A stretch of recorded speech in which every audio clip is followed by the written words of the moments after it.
오늘은 벨지신앙 고백 제12강 할 차례입니다.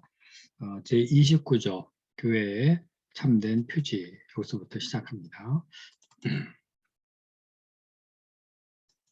자, 보겠습니다. 29조 참된 교회의 표지, 여기 The Marks of True Church 이렇게 돼 있죠. 자, 우리는 참된 교회가 무엇인지 하나님의 말씀을 따라 부지런히 그리고 매우 주의 깊게 분별해야 한다고 믿는다. 왜냐하면 오늘 세상에 있는 모든 이단 분파들도 자신들도 교회라고 주장하고 있기 때문이다. 우리는 지금 교회 안에 선량한 성도들과 섞여서 몸은 교회에 있지만 실제로 교회에 속해 있지 않은 위선자들의 무리에 관해 말하고 있는 것이 아니다. 다만 참된 교회의 몸과 교제는 자칭 교회라고 부르는 모든 이단 분파들과 구별되어야 함을 말하고 있는 것이다.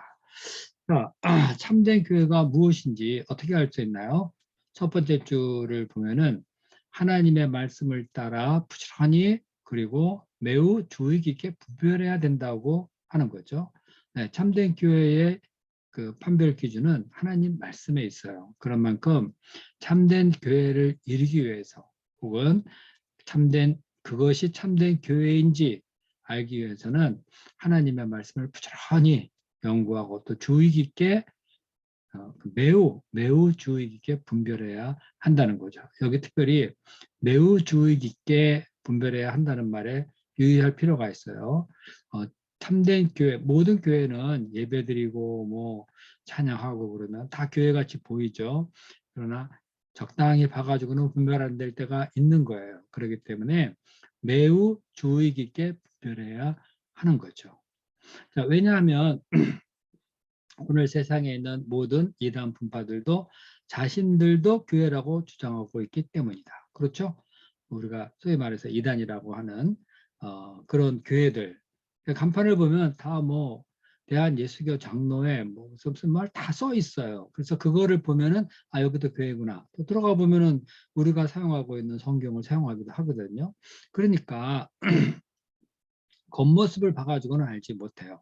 모든 이단 분파들도 교회 성경을 사용하고 그러면서 자기들 교회라 그러니까요. 자기들 말을 너무 평범하게 아주 자연스럽게 잘 써요. 우리 교회는 이래요. 자, 우리는 지금 교회 안에서 선량한 성도들과 막 섞여 있어서요. 몸은 교회에 있지만 실제로는 교회에 속하지 않은 위선자들 무리에 대해 말하는 거 아니에요. 교회 안에는요.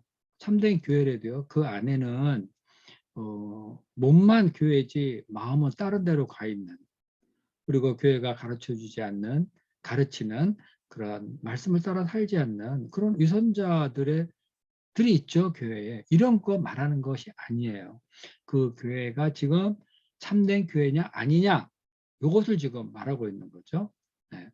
다만 참된 교회의 몸과 교제는 자칭 교회라고 부르는 모든 분파, 이단 분파도 구별되어야 하는 거죠. 네. 이거는 글자 그대로 보면 되는 거예요. 자, 참된 교회의 표지. 참고 기조를 좀 볼까요? 자, 보세요. 이 참된 교회의 문제는 초대교회 때부터 항상 있던 거예요. 내가 네 환난과 공핍을 알거니와 실상은 내가 부여한 자니라. 자, 자칭 유대인이라 하는 자들의 비방되거니와 실상은 유대인이 아니요 사탄의 회당이니라. 또 자칭 유대인이다. 자기들이 그 하나님을 믿는 사람들이다. 이러면서 막 교회를 그 비방하죠. 그죠? 네. 그래서 그 아주 간판은 분명히 하나님의 백성이요. 또 유대인이다. 이렇게 하나님께 속한 사람들이다. 그렇게 말은 그렇게 간판은 그렇게 다는데 참교회를 비방하는 경우, 핍박하는 그런 경우들이 많죠. 자, 로마서 9장 6절. 그러나 하나님의 말씀이 폐하여진 것 같지 않도다. 이스라엘에게서 난 그들이 다 이스라엘이 아니라. 그러니까 하나님의 말씀, 그러니까 하나님의 말씀은 어느 때나 폐하여지지 않죠. 그죠? 그런데 자기들이 하나님의 말씀을 붙들고 이스라엘이다, 하나님의 백성이다 하고 말은 하지만 실상은 하나님의 말씀의 가르침을 따라 살지 않는 그런 사람들도 많다는 거죠. 이스라엘에게서 난 그들이 다 이스라엘이 아니다.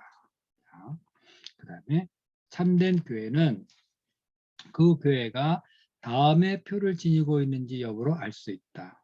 교회가 순수하게 복음을 설교하는지, 그리스도께서 제정하신 대로 성례를 순수하게 시행하는지, 그리고 잘못을 시정하기 위해 교회의 권징을 행하는지가 바로 그것이다. 간단히 말하자면 참된 교회는 순수한 하나님의 말씀을 따라 운영되고 그 말씀에 위배되는 것은 무엇이든지 배격하며 예수 그리스도만을 교회의 유일한 머리로 인정한다. 우리는 이러한 표지로 참된 교회를 분명히 알아볼 수 있다. 그 누구도 이런 참된 교회에서 분리되어 나와서는 안 된다. 자, 참된 교회의 그 표, 지금 여기 그것이 참된 교회냐 아니냐 가릴 수 있는 표가 있어요. 첫째 뭐죠? 교회가 순수하게 복음을 설교하는가 안 하는가. 그러니까 예수 그리스도의 대속의 은혜, 이거를 그리고 부활, 이걸 설교하는가 안 하는가, 예수 그리스도 한 분을 바라보게 하는가 안 하는가, 그것에 대해서 말씀을 하는지 안 하는지, 이거를 보면서 이 교회가 참된 교회인지 아닌지 분별할 수 있다는 거예요. 설교는 멋있게 하는데 엉뚱한 사람을 바라보게 한다거나 엉뚱한 소식을 전하다거나 그거는 교회가 아닐 수 있죠. 복음을 설교하는가 안 하는가, 요거를 보면 알 수 있고, 두 번째로는 그리스도께서 제정하신 성례를 순수하게 시행하는가. 그리스도께서 제정하신 성례가 세례와 성찬이 두 가지가 있죠. 이것을 그대로 잘 시행하는지 안 하는지. 그러니까 어떤 교회가 진짜 교회냐 아니냐면 성례를 행하는가 안 하는가. 요거를 보면 또 알 수 있다는 그런 표시가 되는 거예요. 세 번째로는 잘못을 시정하기 위해서 교회의 권징을 행하는지. 잘못된 믿음을 갖고 있다거나 잘못된 가르침, 또 하나님의 말씀에 어긋나는 행동, 이런 행동을 할 적에 교회가 이것을 제재하고 그리고 징계도 할 수 있어야 되는 거예요. 왜 그러죠? 권징이 왜 필요한 거죠? 교회의 순수성을 유지하기 위해서, 올바른 믿음을 위해서 이런 권징이 꼭 필요한 것입니다. 권징이 없으면은 사람이 아무거나 막 함부로 가르치고 함부로 행하기 쉽죠. 그렇게 되면은 교회의 순수성이 파괴되어 버리죠. 사단이 들어와서 역사할 꼬투리가 되어 버립니다. 그렇기 때문에 교회의 표시, 첫째 복음을 설교하는가, 둘째 성례를 시행하는가, 셋째 권징이 있는가, 이 세 가지를 잘 살펴보아야 합니다. 자, 그러면 간단히 말하면은 참된 교회는 다 순수한 하나님의 말씀에 따라 운영되는가, 하나님의 말씀 있는 그대로 잘 해석을 해서 가르치는가, 그거에 순종하는가, 요거를 보면 참된 교회냐 아니냐 할 수 있죠. 그 다음에 그런 만큼 말씀에 위배되는 것이 있다면 뭐든지 배격하는 거예요. 그거는 하나님 말씀은 그렇지 않다 하면서 그것은 여기서는 안 된다 하고 배척할 수 있어야 돼요. 그리고 그리스도만을 교회의 유일한 머리로 인정해요. 그러니까 예수님은 실패했다. 그러므로 하나님께서 예수 그리스도 말고 이제 마지막 때에 사람들을 구원할 또 다른 메시아를 보내준다 하면서 누구를 보라 뭐 이렇게 말하는 거였죠. 그건 참된 교회가 아닙니다. 그것을 머리로 삼으면 그걸 우리는 교회를 인정할 수 없어요. 오직 예수 그리스도만을 교회의 유일한 머리로 인정해야 되는 거죠. 자, 우리는 이러한 표지로 참된 교회를 분명히 알아볼 수 있다.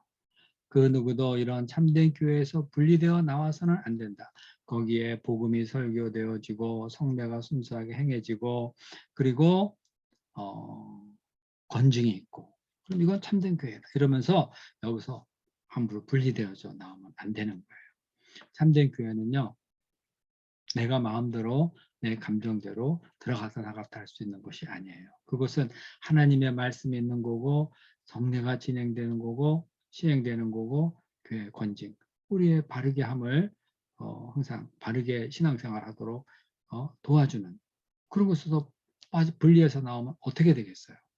엉뚱하게 다른 것을 듣고 또 함부로 살면서 마귀의 먹잇감이 되기 쉽죠. 그러니까 이런 참된 교회에서 분리돼 나와서는 안 된다 이렇게 얘기한 거예요. 자, 그래 우리 참고 기조를 한번 볼까요? 참고 기조를 보면요. 자, 복음의 설교를 해야 된다 하는 것이 갈라디아서 1장 8절.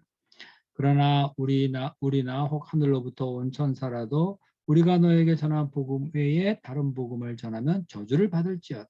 자, 복음이 설교되는가 안 되는가? 자, 만일 내가 지차면 너로 하여금 하나님의 집에서 어떻게 행해야 할지를 알게 하려 함이니 이 집은 살아계신 하나님의 교회요 진리의 기둥과 터니라. 교회는요, 진리의 기둥과 터, 진리가 뭐죠? 복음이에요. 네? 복음이 기둥과 그 터가 돼 있어야지 되는 거예요. 그런 교회가 하나님 앞에서 인정받는 그런 교회죠. 자, 그 다음에 또 그 성례에 관한 거 여기 그 천국기절 4번이요. 성례에 관한 어, 말씀이에요. 뭐 아주 되게 많이 있습니다. 그 고린도전서 11장 20에서 29절 보면은 여기 보면은 우리 세례 성찬할 때 여기에 예수께서 잡히시던 날 밤에 하면서 쭉 나오는 글 있죠. 네. 잡히시던 밤에 자 여기요. 여기 24절 축사하시고 이르시되 이것은 너희를 위하는 내 몸이니 이것을 행하여 나를 기념하라 이렇게 하고 또 19에 또 그와 같이 잔을 가지시어 이르시되 내 이 잔은 내 피로 세운 새 언약이니 이것을 행하여 마실 때마다 나를 기념하라. 항상 그 떡을 나누고 또 그 잔을 나누면서 예수 그리스도의 죽으심을 기념하고 우리 마음속에 이 예수님으로 인한 감사, 은혜를 새롭게 새겨 나가는 이런 꾸준하게 그리고 정기적으로 이것을 쫙 행함으로써 있죠. 그 성도들의 마음에 그리스도의 복음에 대한 믿음이 더욱더 분명해지고 그러죠. 그래서 성례를 행하는가 안 하는가는 참 교회냐 아니냐 아주 중요한 판단 기준이 되는 거예요. 자, 세 번째가 아까 교회 권징 나왔는데요. 교회 권징에 관한 것도 성경에서 많이 말하고 있어요. 여기 보세요. 자, 마태복음 18장 15에서 17절. 내 형제가 죄를 범하거든 가서 너와 그 사람과만 상대하고 권고하라. 만일 들으면 형제를 얻을 거고 만일 듣지 않으면 한두 사람을 데리고 가서 두세 증인의 입으로 말마다 확증해라. 만일 그들의 말도 듣지 아니하거든 교회의 말하고 교회의 말도 듣지 아니면 이방인과 세리와 같이 여기라. 당신은 하나님의 사람이라고 볼 수 없습니다. 이렇게 그렇게 여겨버려야 돼요. 그래야지 교회가 순수하게 복음 중심으로 하나가 되죠. 이렇게 막 교회 말도 듣지 않고 그러는 사람들 교회에서 내쫓아야 되는 거예요. 그 다음에요. 여기다 이제 그 징계 말입니다. 여기 뭐 디도서 3장 10절 이단에 속한 사람은 한두 번 훈계한 후에 멀리하라. 그런 사람들 멀리해야 돼요. 그 교회 안에 끌어들이면 안 되죠. 자, 그 다음에 6번은요. 교회가 말씀을 따라 운영되어야 한다는 그런 말씀이 있었죠. 참교회가 하나님의 말씀을 따라 운영되는가 안 되는가 그거를 보면서 판단된다 그러는데 자, 6번 보세요. 하나님께 속한 자는 하나님의 말씀을 듣나니 너희가 듣지 아니하면 하나님께 속하지 아니함이로다. 그러니까 참된 교회는 하나님의 말씀을 듣는 거예요. 자, 에베소서 2장의 10절. 너희는 사도들과 선지자들의 터 위에 세우심을 입은 자라 그리스도 예수께서 친히 모퉁이돌이 되었느니라. 사도들과 선지자의 터 위라는 것은요. 뭐 간단히 말하면 복음이에요. 복음 위에 세우심을 입은 자. 그죠? 그 복음의 핵심은 뭐예요? 예수 그리스도죠. 그죠? 친히 모퉁이돌이 되었다 그러는데 예수님을 기준으로 교회가 세워지는 것이죠. 바로 그 말을 하고 있습니다. 여기 디모데서 전서 6장 3절. 누구든지 다른 교훈을 하며 바른 말 곧 우리 주 예수 그리스도의 말씀과 경건에 관한 교훈을 따르지 아니하면 이렇게 나오죠. 네. 우리 주 예수 그리스도의 말씀과 경건에 관한 교훈을 따라야지 그게 교회인 것이죠. 네. 그다음에 7번은 말씀에 예배되는 행위는 배격해라 이랬는데 여기 디모데전서 6장 20절 볼까요? 자, 디모데야 망령되고 헛된 말과 거짓된 지식의 반론을 피함으로 내게 부탁한 것을 지켜라. 증거기절 7번에 있는 거예요. 자, 계시록 2장 6절도 보세요. 오직 내게 이것이 있으니 내가 니골라당의 행위를 미워하는도다. 나도 이것을 미워하노라. 거짓된 것들, 거짓된 믿음들. 예수님도 미워하세요. 그러니까 이런 것들은 다 배격해야 되는 거죠. 자, 그 다음에 교회의 머리 대신 예수님에 관해서 아까 얘기를 했죠. 예수 그리스도만을 교회의 유일한 머리로 인정하는 그런 교회가 진짜 교회죠. 자, 그러니까 나는 선한 목자라. 자, 8번이요. 나는 선한 목자라. 나는 내 양을 알고 양이 나를 아는 것 같이. 자, 이 선한 목자 예수님을 중심으로 양이 모여 있는 거죠. 네. 자, 여기 또 골로새서 1장 18절. 그런 몸인 교회의 머리시라. 그가 근본이시여 죽은 자들 가운데 먼저 나신 이니 이는 친히 만물의 으뜸이 되려 하심이라. 죽은 자 가운데서 먼저 나시니 이 예수 그리스도께서 교회의 머리가 되셔야 돼요. 그래서 이 머리 예수님의 말씀을 따라서 교회가 일사불란하게 쫙 움직여 나가야 되는 거죠. 그러니까 그리스도 안에서 하나 되는 것, 예수 그리스도를 머리 삼아 모든 지체가 서로 연결되어 있는 것, 이것이 참된 교회입니다. 자, 그 다음에 또 보겠습니다. 자, 하나님의 교회에 속하는 사람들에 관하여 말하자면 뭘까요? 하나님의 교회에 속하는 사람들에 관하여 말하자면 우리는 일단 그들이 유일하신 구주 예수 그리스도를 영접했다면 그리스도인으로서의 뚜렷한 표로 그들을 알아볼 수 있는 거죠. 즉 이들에게 믿음이 있는지 그리고 죄를 멀리하고 의를 추구하고 있는지 등이 바로 그것이다. 참된 성도는 좌로나 우로나 치우치지 않고 참 하나님과 이웃을 사랑하며 육체와 육체의 일을 십자가에 못 박는다. 그들은 자신이 여전히 심히 연약할지라도 주 예수의 피와 고난과 죽음과 순종을 끊임없이 의지하면서 일생 동안 날마다 성령을 힘입어 자신의 연약함과 싸워 나간다. 이는 그들이 믿음을 통해 이 예수 안에서 자기들의 죄를 용서받았기 때문이다. 그렇죠. 참된 성도들은 이렇게 보면 알 수 있다는 거예요. 누구든지 일단 예수님을 유일하신 구주로 영접했다면 그 사람은 당연히 그리스도인으로서 이제 예수님을 머리 삼고 그 가르침을 따르기 때문에 그리스도의 뚜렷한 표가 나타나게 되어 있어요. 저 사람 그리스도인이구나. 말하는 것을 본다거나 또 행하는 것을 보면은 살아가는 것을 보면은 저 사람은 예수님을 구주로 영접했구나 할 수 있는 거죠. 즉, 자, 믿음이 있는지 예수님에 대한 믿음을 고백하는지 그리고 또 이런 사람들은 항상 죄를 멀리하고 의를 추구하려고 그래요. 내가 그런 죄를 지면 안 됐는데 내가 앞으로는 이렇게 해야지 하면서 의를 추구하려고 그래요. 하나님을 기쁘시게 하는 삶을 살려고 하죠. 말씀대로 살고자 해요. 이게 바로 참된 성도의 표지죠. 참된 성도는요. 참 하나님과 이웃을 사랑해요. 자로나 우로나 치우치지 않아요. 항상 이 말은 무슨 말씀이냐면요. 하나님의 말씀을 다 그대로 따르며 산다는 거예요. 어떤 사람들은 성경을 읽으면서 자기에게 그 은혜가 되는 말씀, 그것만 되게 좋아하고 또 자기 부인, 자기 십자가, 이런 거는 되게 싫어해요. 그래서 좋은 말씀만 막 이렇게 은혜의 말씀, 약속의 말씀 그런 것만 자꾸 좋아하고 자기가 실천하기 어려운 것을 멀리 한다면 그것은 좌로나 우로나 어느 한쪽으로 치우치는 거죠. 네, 그렇게 해가지고는 성경이 가르치는 하나님 사랑과 이웃 사랑을 실천할 수 없습니다. 자, 그리고 그런 사람들은 어때요? 육체와 육체의 일을 십자가에 못 박는다. 이거는 자기의 욕심을 따라서 살아가는 거. 그것을 나 이렇게 살면 안 돼 하면서 십자가에 못 박아서 못 박죠. 네.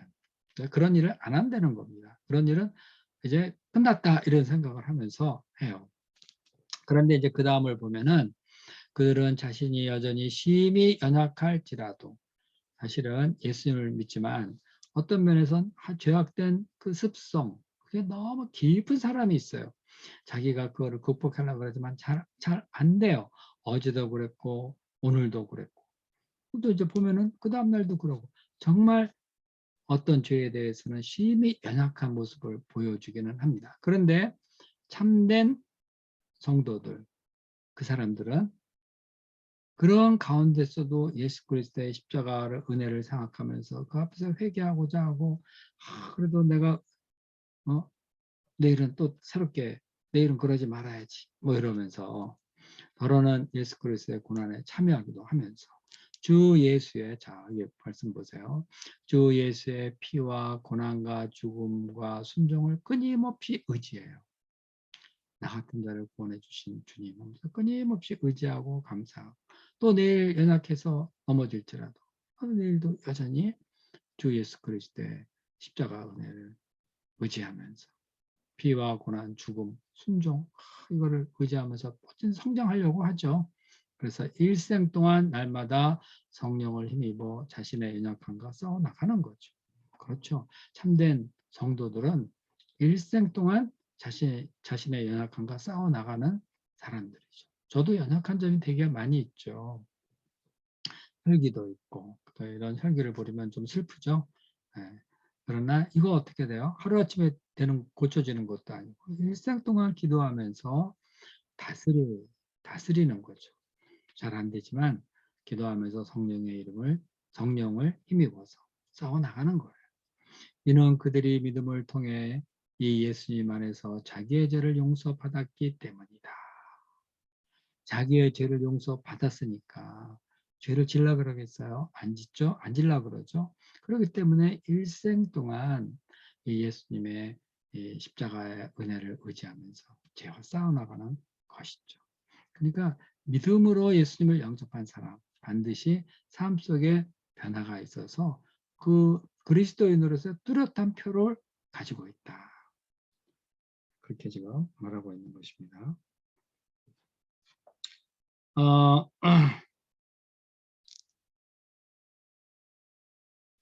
여기서요. 그 고난과 주 예수의 피와 고난과 죽음과 순종을 끊임없이 의지하면서 일생 동안 싸워 나간다 그러잖아요. 끊임없이 의지하면서 일생 동안 날마다 이러니까 이것이 바로 참 그리스도인의 진정성이에요. 진정 그 사람이 그리스도인들이라면은 주 예수 그리스도의 이름을 의지해서 날마다 자신의 연약함과 싸워 나가죠. 그죠? 네. 그 다음에 우리 참고 기절을 볼까요? 자, 보겠습니다. 참고 증거 성경 기절 9번. 9번은요. 자, 영접하는 자, 곧 그 이름을 믿는 자에게는 하나님의 자녀가 되는 권세를 주셨으니 이것은 참된 성도는 누구를 영접해요? 예수 그리스도를 영접해 있는 거죠. 그죠? 자, 이로써 너희가 하나님의 영을 알지니 곧 예수 그리스도께서 육체로 오신 것을 시인하는 자마다 시인하는 영마다 하나님께서 그랬다. 누가 예수 그리스도를 이 땅에 오신 하나님의 아들이다 하고 시인하잖아요. 그러면은 그 사람은 하나님께 속한 사람이에요. 자, 이렇게 하나님께 속한 사람이라면은 어떻게 사나요? 자, 10번. 그럴 수 없느니라. 죄에 대하여 죽은 우리가 어찌 그 가운데 더 살리요. 죄와 싸우는 삶, 죄를 십자가에 못 박는 삶, 그런 삶을 산다는 것이죠. 그러나 이러한 것은 하루아침에 이루어지는 게 아니에요. 날마다 그 주님을 향해 배워 나가는 거예요. 빌립보서 3장 12절. 내가 이미 얻었다 함도 아니요 온전히 이루었다 함도 아니라 오직 내가 주 예수 그리스도께 잡힌 바 된 그것을 잡으려고 달려가노라. 예수님의 목표로서 끊임없이 달려나가는 거야. 오늘 내가 죄와 싸워 승리했다 그러지만 여전히 자신의 내면은 죄로 인하여 연약합니다 하는 것을 알고 있는 것이죠. 그러니까 이미 얻었다 생각도 않고 온전히 이루었다 하고 여기지도 않고 오직 예수님께 그 잡힌 바 돼서 주님을 향하여 쫙 달려나가는 것, 죄를 멀리하고 의를 추구하는 그런 성도의 삶의 모습이다 이렇게 볼 수가 있겠어요.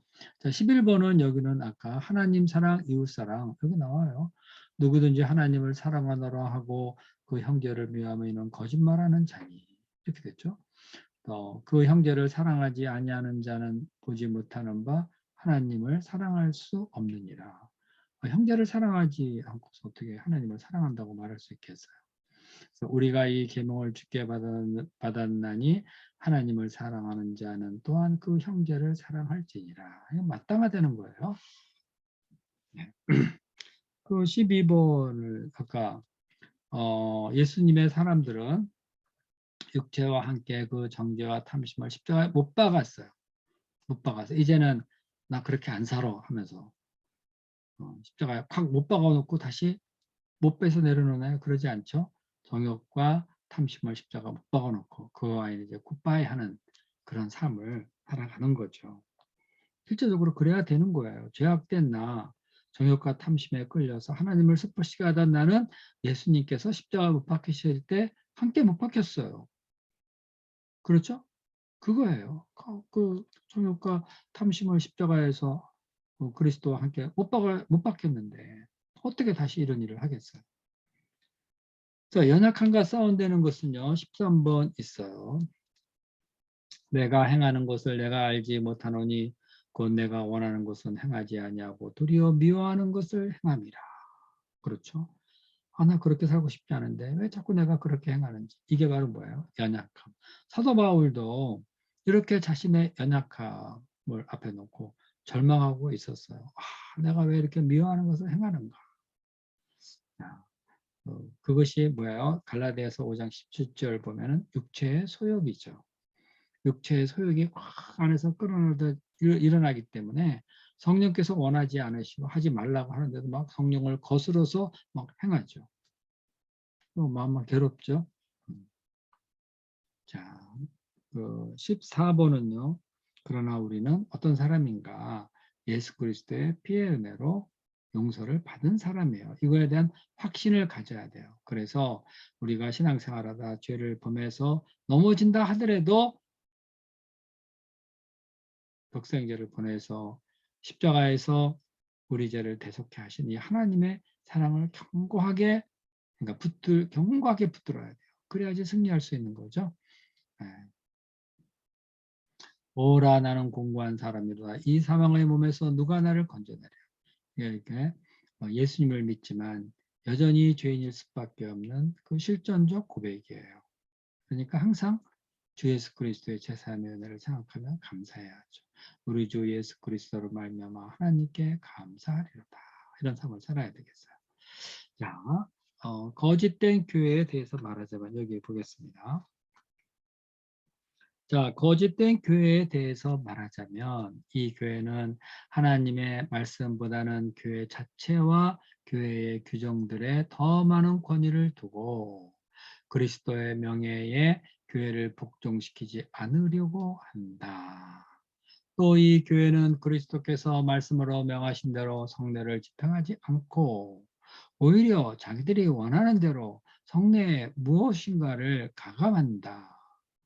이 교회는 그리스도보다 사람의 뜻에 더 많은 근거를 두고 있다. 그리고 하나님의 말씀을 따라 거룩하게 살면서 그 교회의 가오와 탐욕과 우상숭배를 견책하는 사람들을 핍박한다. 참된 교회와 거짓된 교회는 알아보기 쉽고 그래서 서로 쉽게 구별된다. 자, 거짓 교회에 대해서 다시 한번 봅시다. 거짓 교회는요, 하나의 특징이 나타나는 거예요.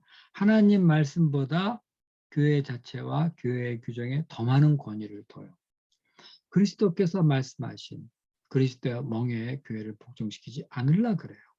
이거는요, 당시 로마 카톨릭에 대한 비판적인 말이죠. 로마 카톨릭은요, 교회가 하나님의 말씀, 성경을 정했다. 그렇기 때문에 그 하나님의 말씀보다 교회가 더 위에 있어요. 그렇기 때문에 교회가 하나님의 말씀을 정했기 때문에 또 다른 그 어떤 그 하나님의 말씀 말고 하나님께 우리에게 필요한 그 무엇이 있다 하면서 정해요. 가령 그 로마 그 카톨릭 교황의 칙령 같은 거를 두게 되면 말씀하고도 분명히 위배되는데도 불구하고 그것을 교황이 말씀하셨다. 이렇게 해가지고 더 높은 권위를 둬요. 왜냐하면은 교황은 이 땅에 있는 그리스도의 대리자이다. 그러니까 그리스도인의 대리예요. 그리스도께서 하시고자 하시는 것을 교황을 통해서 한다. 그러므로 교황이 하는 말, 교황이 발표하는 칙령 이런 것들은요. 모든 교회가 절대적으로 따라야 돼요. 만약에 성경 말씀과 그게 충돌한다 그러면 교황의 말, 칙령 그런 거를 따라야 돼요. 그리고 대단히 그러니까 아주 잘못된 그런 말이죠. 그죠? 오히려 그리스도의 명예 교회를 복종시키려고 하기보다는 그런 교회 자체가 만든, 교황이 만든 어떤 법, 규칙, 규정 이런 것에 권위를 더 많이 두고 있는 거예요. 그래서 그런 게 성경에 어디 있냐 그러면은 교회가 이렇게 하고 거기에 권위를 뒀기 때문에 거기에 순종하시오 이렇게 말을 하는 거예요. 그러다 보니까 이 교회에 있는 그 교황이라든지 뭐 교회 안에서 이런 저런 것을 정하는 어떤 위원회라든지 이런 것이 사람이잖아요. 잘못된 것을 정할 수가 있어요. 그러니까 교회가 나중에는 인간적인 욕심이나 뭐라 그럴까요? 나름대로 정치적인 어떤 잔머리들 이런 거를 사용하다 보니까 복음과 배치되는 그런 것을 가르치게 되는 거죠. 또 이 교회는 세 번째 줄이요. 그리스도께서 말씀대로 명하신 성례를 지평하지 않고 오히려 자기들이 원하는 대로 성례의 무엇인가를 가감한다 이렇게 얘기했어요.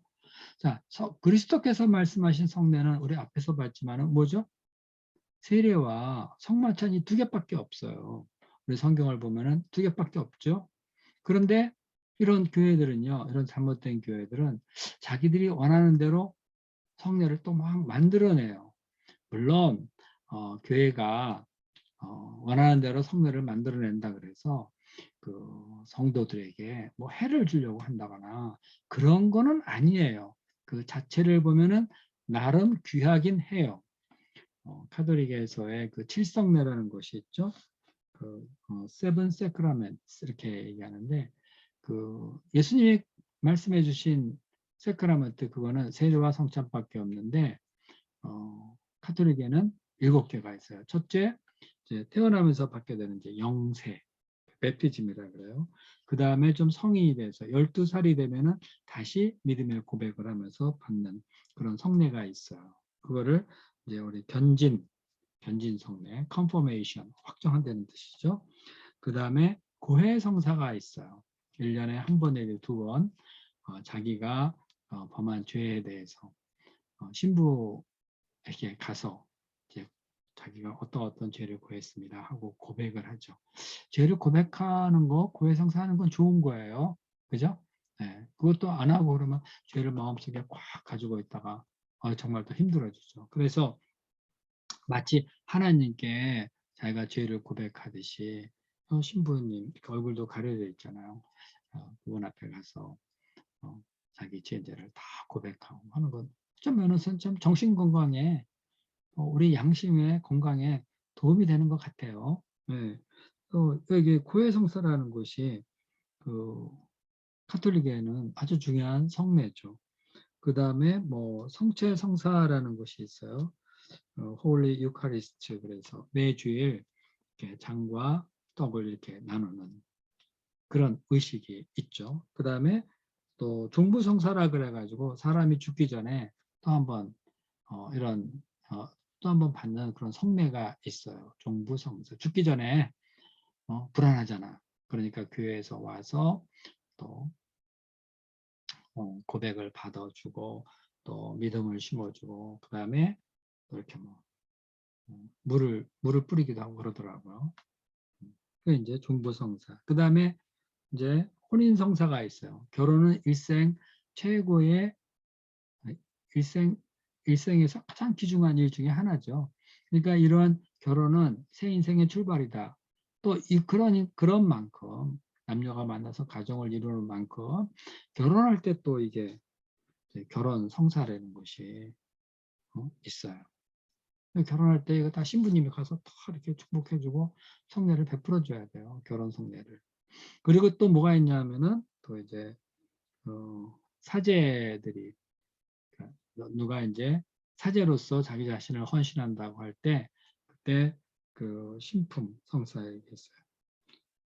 Holy Orders라고 해가지고 우리 그런 거 그 사진을 자주 갖다 보죠.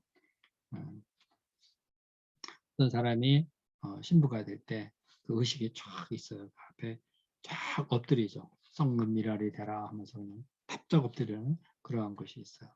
이런 것들은요, 근본적으로 보면은 어찌 보면 악하다고 말할 수 없고요. 사람들의 일생을 하나님의 은혜, 신앙 안에서 지켜주는 것 같은 역할을 해요. 그러나 이런 것은 하나님이 원하신 바가, 예수님이 원하신 바가 아니에요.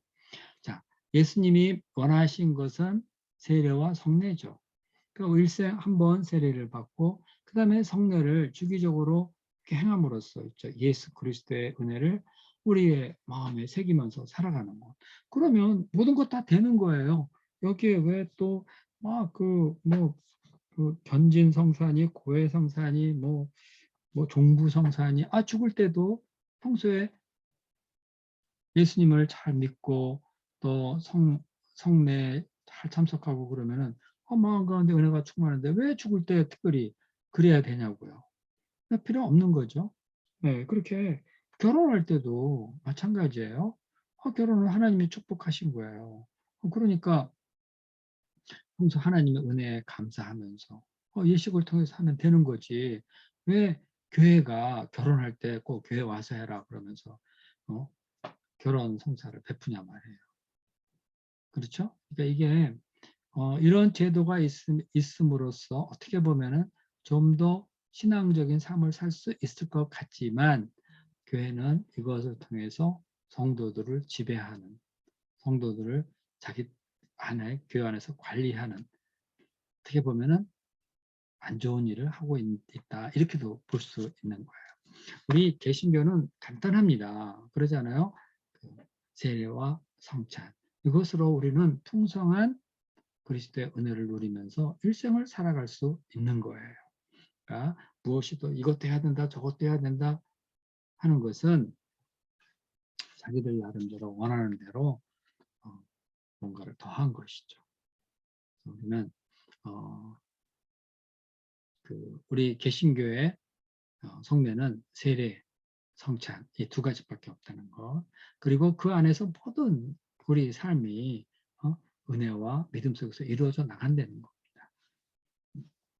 자, 이 교회는 그리스도보다 사람의 뜻에 더 많은 근거를 두고 있다. 네, 뭐 사람의 뜻, 악한 뜻은 아니라고 하더라도 그 뿌리가 어디 있어요?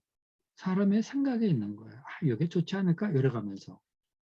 결국 이게 좋지 않을까? 하고서 만들었는데 사람의 사악한 마음 속에서 뭔가를 만들어내잖아요. 그러면 이게 좋지 않을까? 이런 것이 악용되기도 하고 그러는 거죠. 그리고 하나님의 말씀을 따라 거룩하게 살면서 교회의 과오와 탐욕과 우상숭배를 견책하는 그런 걸 책망하고 이런 사람들 막 핍박을 해요. 왜 그렇게 살냐고. 교회가 이렇게 말했고 우리 조상 때로부터 조상 대대로 내려오던 조상들의 장로의 그 가르침들 유전들이 이런데 이거를 잘 받아들여야지 왜 하나님의 말씀을 따라 산다 그러면서 이거를 무시하느냐 그러면서 교회를 막 핍박을 해요. 참된 교회와 거짓된 교회는 알아보기 쉽습니다. 그리고 서로 쉽게 구별돼요. 하나님의 말씀대로 하느냐, 하나님의 말씀대로 뭔가 부족하다 해서 무가를 막 더하기도 하고 이거는 필요 없어 하면서 하나님 말씀에서 빼버리기도 하고 그렇다면 그거는 참된 교회가 아닙니다. 우리는 말씀을 말씀대로 그대로 순수하게 시행하는가 안 하는가 그거를 보면서 참된 교회, 거짓된 교회 쉽게 구별할 수 있다. 여기 15번 증거 기절 보겠습니다. 자, 이것이 민간에 더 퍼지지 못하게 그들을 위협하여 그 후에는 이 이름으로 아무도 말하지 말게 하자 하고 그들을 불러 도무지 예수의 이름으로 말하지 말고 가르치지도 말라. 예수 그리스도의 복음은 진리죠. 생명의 복음이잖아요. 그래서 하나님께서 그리스도를 통해서 이런 구원의 역사를 그렇게 전하는 거예요. 복음은 얼마나 중요한 거예요. 근데 이것을 하지 말라는 거예요. 그러면서 핍박을 하죠. 자, 16절을 보세요.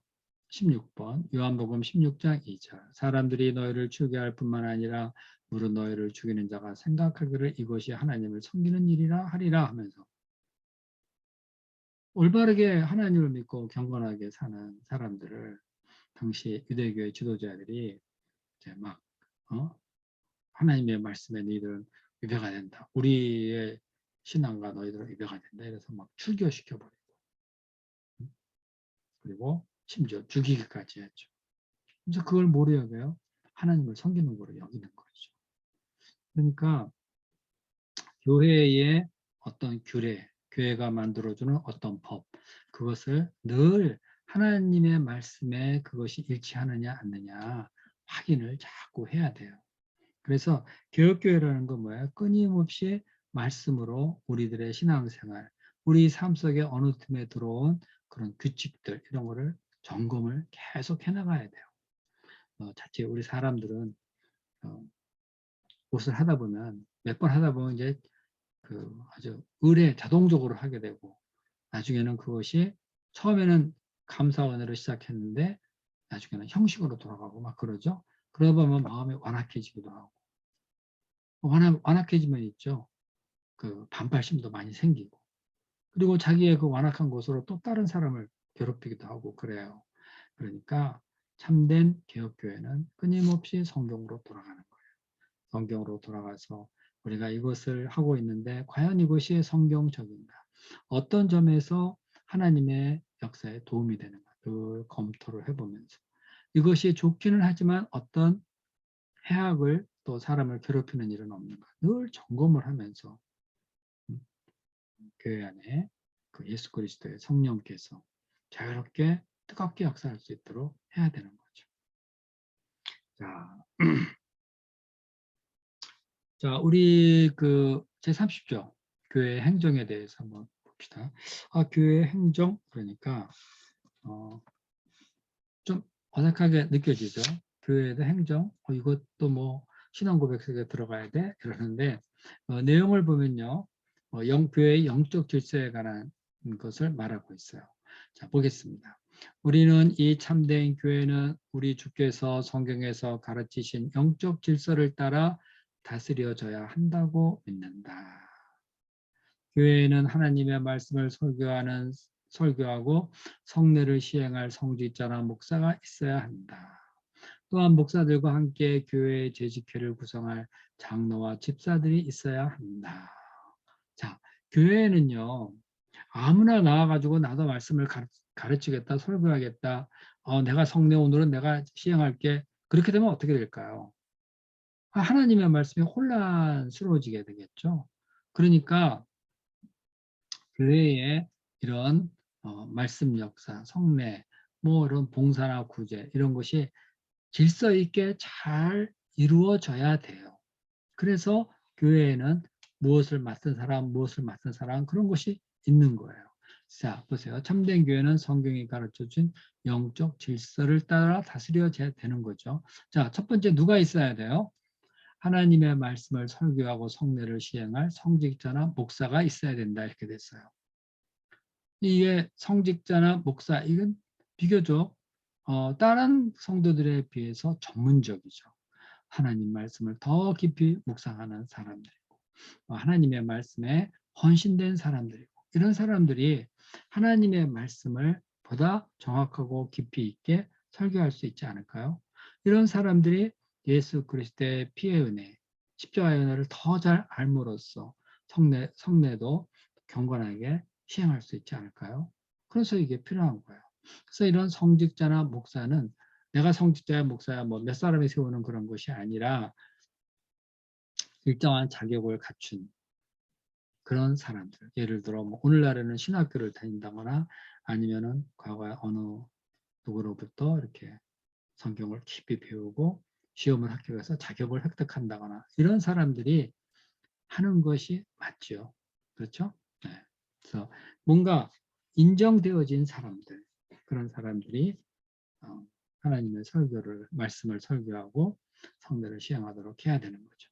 그 다음에 이제 이 교회에 그럼 목사만 있느냐, 성직자만 있느냐, 그건 아니라 교회를 전반적으로 감독하고 또 계획하고 운영하는 그런 장로들도 있어야 되죠. 목사가 이걸 다 할 수는 없잖아요. 그죠? 목사는 사도행전에 나온 대로 우리는 말씀 전하는 것과 기도하는 것에 전무하리라 그랬어요. 그건 성직자나 목사는 말씀 연구하고 기도하는 데 시간을 많이 써야 돼요. 그래서 장로들은 이게 모임이 이렇게 커졌는데 우리가 교회를 어떻게 구성을 해야 되겠다. 뭐 교회에 대한 계획도 세우고 그리고 사람들을 가르치기도 하고 훈계도 하고 그런 게 필요하잖아요. 장로들이 하는 거죠. 집사들은 뭐예요? 실제적인 일들을 섬길 수 있는 사람들. 교회에 할 일이 되게 많이 있습니다. 가난한 자도 구제를 해야 되고 재정 관리도 해야 되고 그리고 또 사람들에게 신방도 가야 되고 아픈 사람도 돌봐야 되고 이런 것들을 다 이렇게 좀 나누어 가지고 실제적으로 섬길 그런 집사들이 필요한 거죠. 그래서 교회를 구성하는 세 가지 직책이 있는데 목사, 장로, 집사 이것이죠.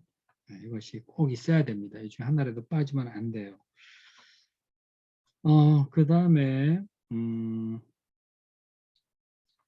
그 증거기절 1을 봅시다. 증거기절 1은요. 영적 질서에 관한 거예요. 자, 에베소서 4장 11절. 그가 어떤 사람은 사도로, 어떤 사람은 선지자로, 어떤 사람은 복음 전하는 자로, 어떤 사람은 목사와 교사로 세웠으니. 자, 에베소서 4장 11절은 아홉에 나왔는데 12절 해야 되겠죠? 12절. 이는 성도들을 온전하게 하며 봉사일을 하게 하며 그리스도의 몸을 세우려 하십니다. 이렇게 왜 어떤 사람은 선지자고 어떤 사람은 장로고 어떤 사람은 왜 집사냐? 성도를 온전하게 하여서 봉사하는 일을 하게 하면 그리스도의 몸을 세우려고 하는 것이죠. 자, 그 다음에 성직자는 말씀을 전하는 사람이다 하는 설교하고 세례를 시행할 성직자나 목사가 있어야 된다 그랬죠. 자, 바로 여기에 있는 그 말씀입니다. 자, 여기 로마서 10장 16절.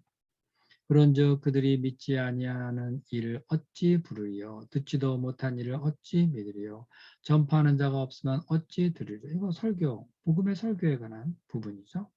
사람이 마땅히 우리를 그리스도의 일꾼이여 하나님의 비밀을 맡은 자로 여길지니라. 이런 성직자, 목사 이런 사람은 하나님의 말씀을 더 깊이 여기고 기도도 더 많이 하죠. 그래서 어떻게 여겨요? 하나님의 비밀을 맡은 자로 여겨야 되는 거죠. 그래서 보통 사람들로서는 잘 생각할 수 없는 하나님 말씀의 비밀을 잘 말씀을 연구해서 하나님의 그 비밀 이런 것을 깨닫고 전파하고 사람들의 영혼을 풍성하게 만드는 그런 일을 해야 되는 거죠.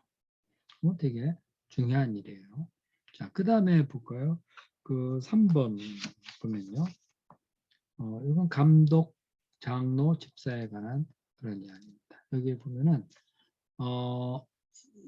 그리스도 예수의 종 바울과 디모데는 그리스도 안에서 빌립보에 사는 모든 성도와 또한 감독들과 집사에게 편지한다. 성도들, 감독, 집사.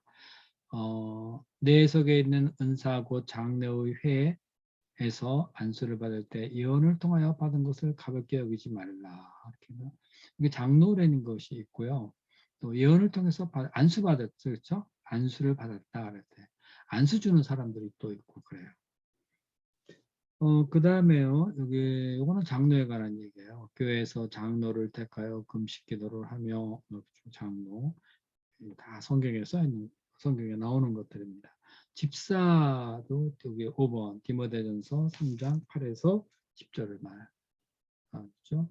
이와 같이 집사들도 정중하고 일구의원 아니하고 그리고 술에 임박히지 아니하고 더러운 일을 탐하지 않고 깨끗한 양심과 믿음의 비밀을 가진 자라 해야 한다. 그래서 이런 이에 이 사람들을 먼저 시험하고 그 후에 책망할 것이 없으면 집사의 직분을 맡게 하라. 하고 집사의 자격도 아주 엄격하게 써 있죠.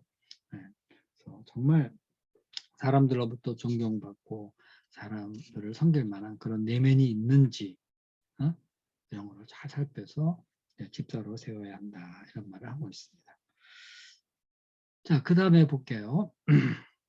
자, 이러한 방법으로 참 종교는 보존되고 참된 교리가 제대로 지켜질 수 있죠. 또한 악한 사람들을 영적으로 교정하고 감독할 수 있는 거예요.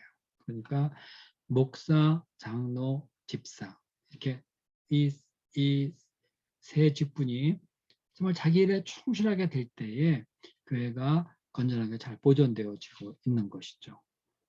참된 교리가 제대로 지켜지는 거고요. 그 사람들을 영적으로 교정하고 감독할 수 있는 거예요. 장로님 말씀 잘 들어야 되는 거예요. 교회 목사님 말씀, 장로님 말씀 잘 들어야 되는 거죠. 자, 그리고 가난하고 고통받는 모든 사람들이 그들이 필요에 따라 도움과 구제를 받을 수 있다. 이거는 집사들이 하는 거죠. 사람들이 필요한 것, 교회에 필요한 일들을 다 맡아가지고 하는 거예요. 사도 바울이 디모데에게 보낸 규범을 따라 충성된 사람들이 뽑혀 선택된다면 교회의 모든 일은 이런 방법으로 나무랄 데 없이 질서 속에 잘 시행될 것이다. 그러니까 교회의 직분이 왜 있는 거죠? 교회가 나무랄 데 없는 질서 속에서 잘 운영되도록 하기 위한 것이죠. 그렇죠? 교회의 정말 질서가 중요한 거예요. 그러니까 교회 안에서 그러니까 교회 안에서 직분을 맡은 사람, 자기가 맡은 직분에 대해서 충성을 다 해야 돼요. 여기 보세요. 여기 사도 바울이 디모데에게 보낸 규범을 따라 충성된 사람이 뽑혀 선택된다면 하나님 말씀 앞에서 아주 충성되게 일할 수 있는 사람, 이 충성된 사람이 교회에는 정말 필요한 거예요. 영리하고 뭔가 많이 아는 사람이 필요한 게 아니라 충성된 사람. 그래서 교회를 어디든지 충성된 마음으로 섬기고 마음을 다해서 일을 하고 이러는 사람이 장로며 집사며 그런 사람들이 어떻게 뽑혀 선택돼야 돼요. 그러니까 자연히 교회가 어떻게 잘 돌아가겠죠. 교회가 나무랄 데 없이 교회 업무들이 잘 시행되고 있는 겁니다. 여기 아래에 그 6번, 7번, 8번 증거 규절들인데요. 여기에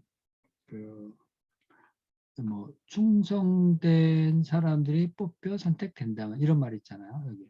그리고 맡은 자에게 구할 것은 충성이니라. 그러니까 누가 충성스러운가를 보면서 그 사람을 택할 뿐만 아니라 맡은 사람에게 구할 것, 그 충성인 것이죠. 우리가 누구에게 어떤 일을 맡기면 그 사람이 그 일에 충성되기를 원하죠. 그렇죠? 우리가 맡은 자에게 구할 건 충성인 거예요. 그런 만큼 더 충성된 사람이 더 많은 일을 맡아 하게 되어 있는 것이죠. 그 다음에 교회의 직분. 아까 여기 우리 읽어본 데서요. 정리해 볼까요? 그 목사와 장로와 집사를 세워야 하는 이유. 첫째, 참 진리를 보존할 수 있도록 하기 위해서. 자, 이런 방법으로 참 종교는 보존되고 교리가 제대로 지켜질 수 있다. 그렇죠? 네, 참 진리의 보존을 위해서 이러한 그 직분이 필요한 것이죠. 둘째, 또 감독을 위해서 악한 사람들을 사람들을 영적으로 교정하고 감독할 수 있도록 하기 위해서, 그 다음에 가난한 사람, 고통받는 사람을 필요에 따라 도와주고 구제하기 위해서 이러한 직분이 필요한 것이죠. 그죠? 자, 그러니까 참 종교는 보존되고 참된 교류가 지켜질 수 있게 하기 위한 거, 이건 누가 주로 하는 거예요? 성직자나 목사가 하는 거. 악한 자들을 영적으로 교정하고 감독할 수 있는 거. 이거는 장로, 엘더들이 하는 거죠.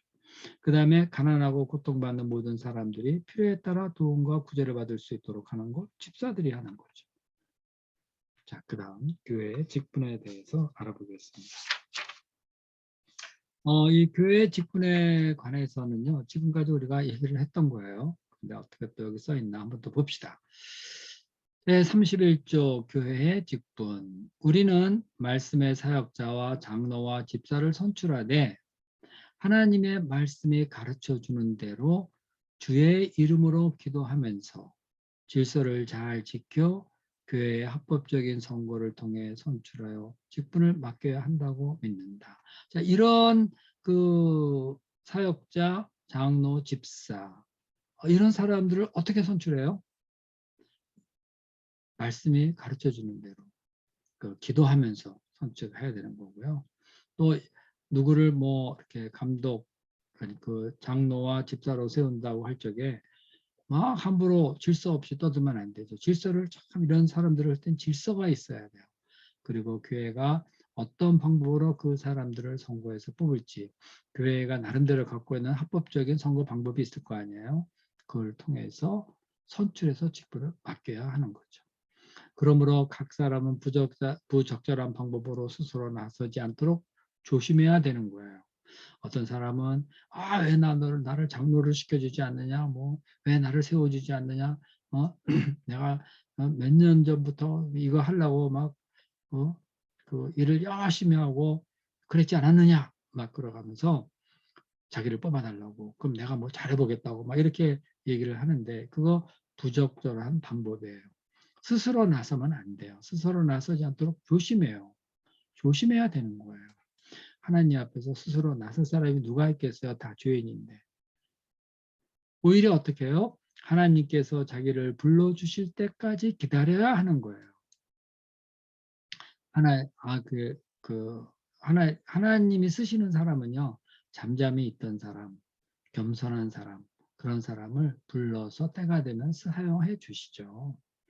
이는 하나님의 부르심을 확신하고 또한 하나님께서 그를 선택해 주신 것을 믿게 하기 위해서이다. 가만히 있는데 내가 선택되었다. 그렇다면은 그것을 하나님께서 나를 선택해 주셨구나 하고 믿고, 그리고 그 부르심을 확신하게 되는 거죠. 그죠? 막 나서서 자기가 무엇을 하겠다, 무엇을 하겠다, 뭐 그렇게 떠들고 다니고 선전하고 다니고 운동하러 다니고 으쌰으쌰하고 그러는 것은 참 잘못된 방법입니다. 하나님의 그 교회, 하나님의 교회의 그 직분이라는 것은 누가 나서서 되는 것이 아니라 부르심에 기초한다. 이거 아주 정말 중요한 겁니다.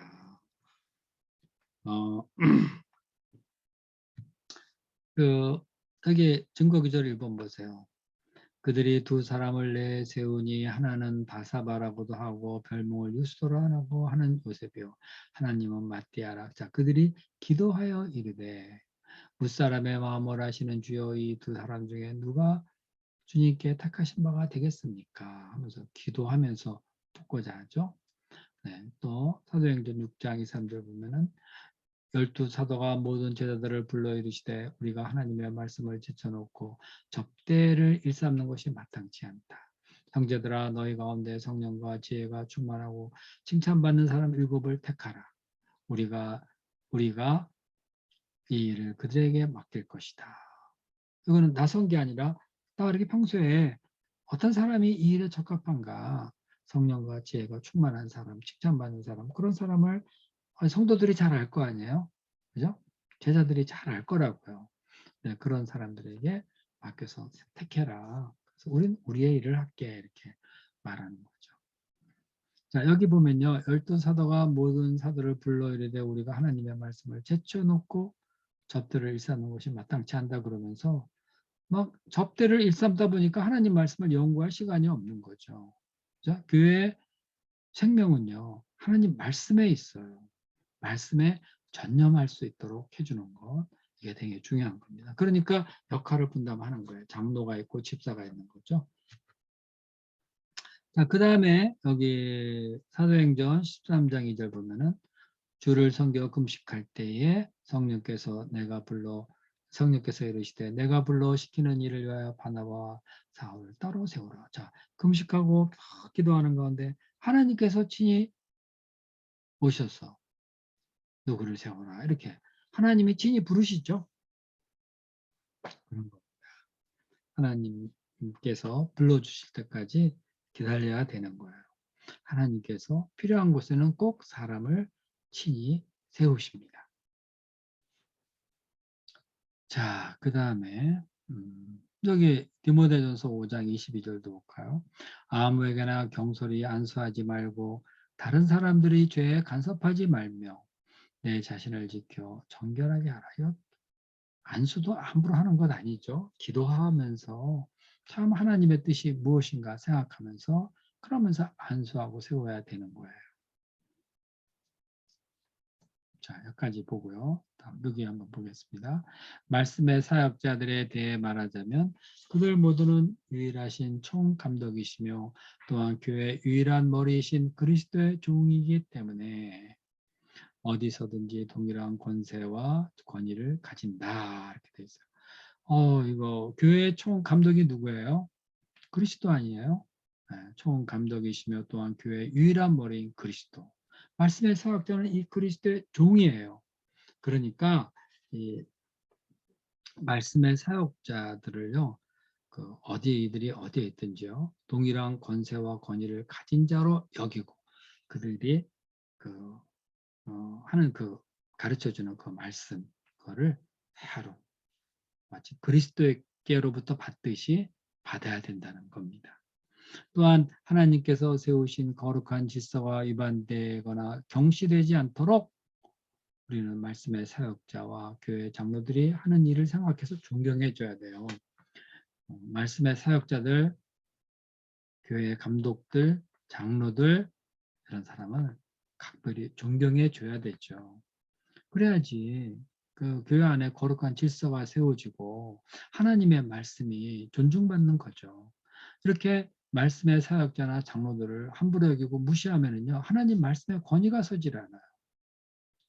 자, 그 다음에 그리고 불평이나 언쟁 혹은 다툼 없이 그들과 화평하게 지내야 합니다. 교회의 직분을 맡은 사람들하고 그들에게 불평하고 언쟁하고 다투고 이렇게 해서는 교회가 유지될 수 없습니다.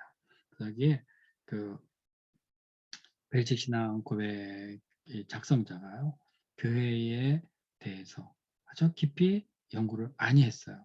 어떻게 건전한 교회가 유지되어질 것인가.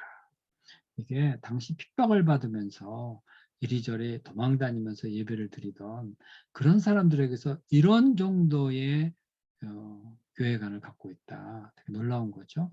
그러니까 그 당시의 사람들의 신앙이 참 신실하고 깊었다 이렇게 말할 수밖에 없는 것 같아요.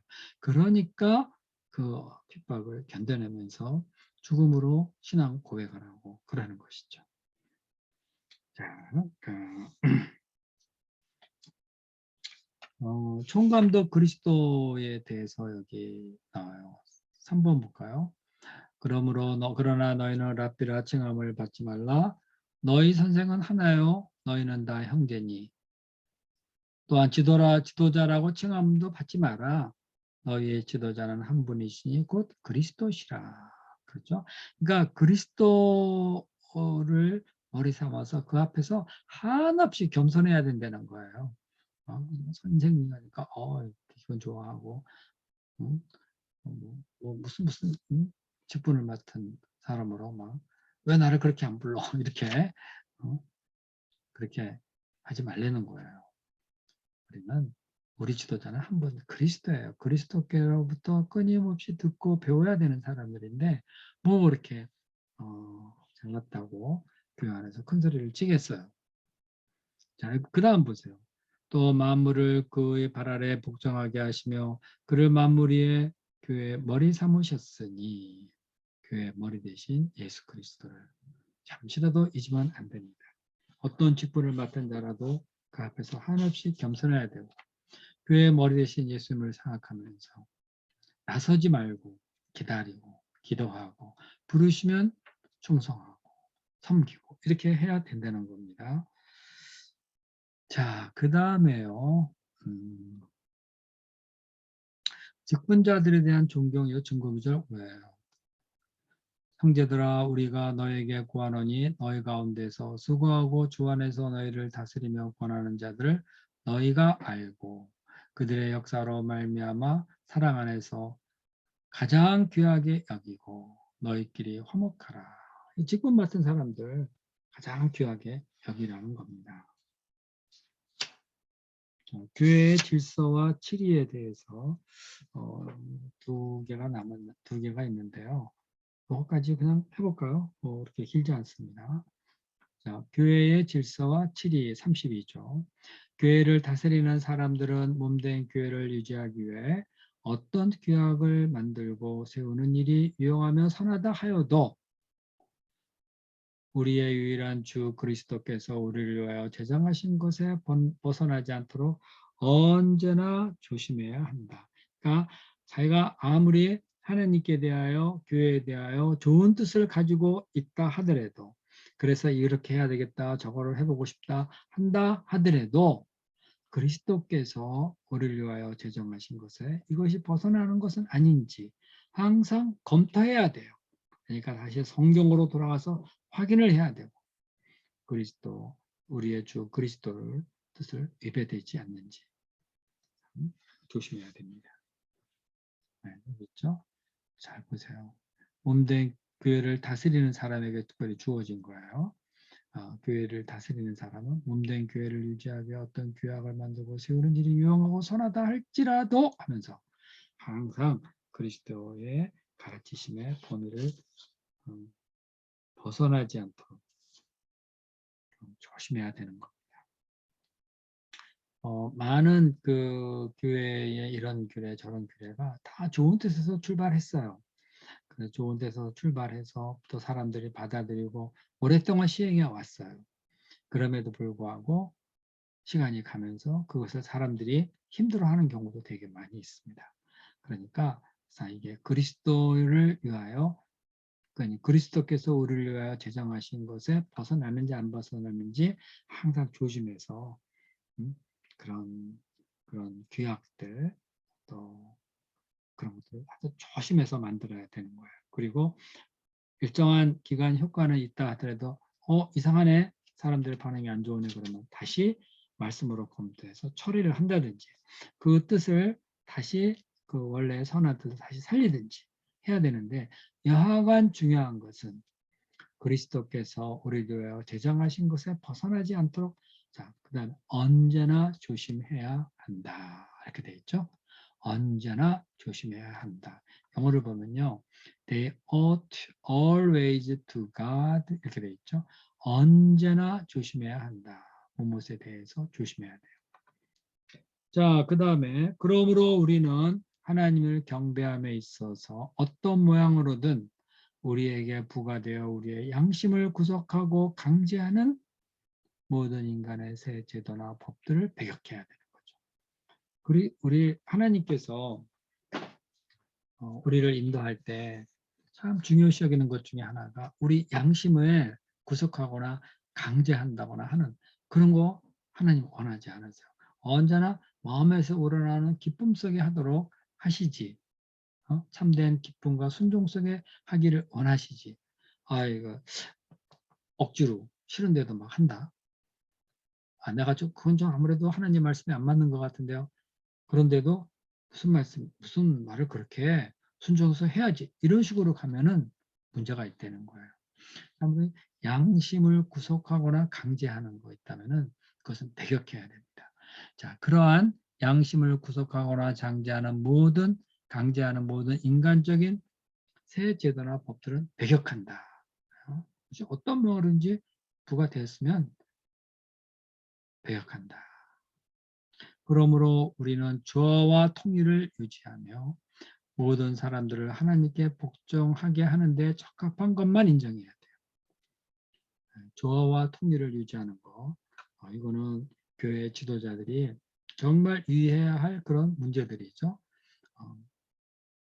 많은 사람들에게 서로서 하모니가 잘 이루어지지 않고 불일치가 일어나고 이렇게 되면 교회가 혼란에 빠지죠. 항상 주어와 통일을 유지하도록 교회를 섬겨야 되는 거죠. 그리고 또 사람들이 하나님께 복종하게 하는데 적합한 것만을 인정해야 돼요. 어떤 거는 하나님께 복종해서 이렇게 하자 이렇게 하는데 반발심을 사오는 그런 경우도 있죠. 그러니까 정말 마음으로부터 복종하게 하는 그런 복종하게 할 수 있도록 해야 된다는 그런 겁니다. 자, 이 목적을 위하여 하나님의 말씀에 따른 출교 처분, 또 이와 관련된 모든 조치들이 필요한 것이다. 교회가 바르게 되도록, 바르게 하나님 앞에 설 수 있도록 그런 출교 처분이 있는 거고, 또 이와 관련된 여러 조치들이 있는 것이죠. 하나님은 질서의 하나님이세요. 어디 있죠? 여기에 3번 고린도전서 14장 33절 하나님은 무질서의 하나님이 아니시오 오직 화평의 하나님이시라. 모든 성도가 교회에 상같이 교회 안에서 화평을 이루는데 문제가 있는 그런 규정이라면 그것은 검토를 하고 이거 교회의 화평이 이루어지지 않고 다툼이 일어나고 무질서가 일어난다면 그것은 검토해보고 폐기해야 되는 거예요. 교회를 뭐 더 높은 수준으로 끌어올려야지 해가지고 사람이 감당하지 못할 어떤 규약을 만들어 가지고 강제로 집행하고 이러면은 교회는 이내 고통의 장소가 되기 쉽습니다. 그러니까 하나하나 질서를 지켜가면서 화평한 가운데 이루어 나가는 것. 것이 정말 중요한 겁니다.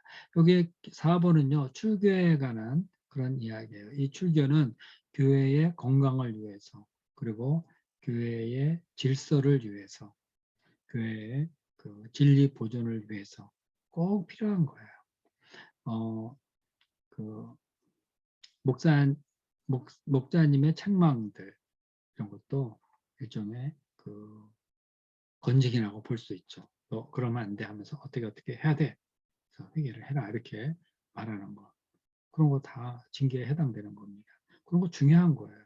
책망하고 바로 가르치는 거. 그리고 너무 심하면 너 나오지 마 하고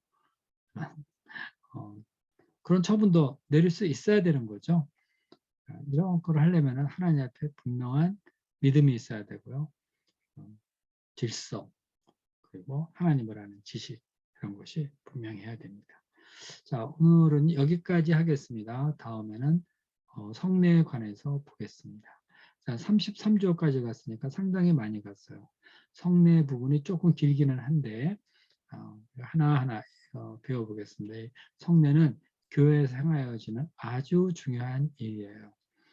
그런데 우리가 보면 알겠지만 성례에 관해서 어렵게 써 있지 않습니다.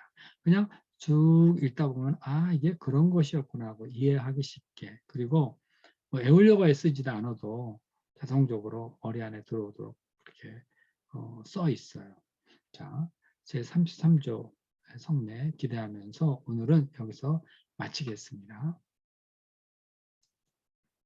자, 오늘은 내용이 좀 많아서 지루하시지 않으셨는지 모르겠어요.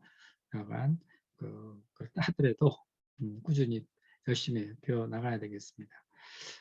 저와 공부하면서도요, 제가 설명이 불충분하게 가는 게 있을 수도 있어요.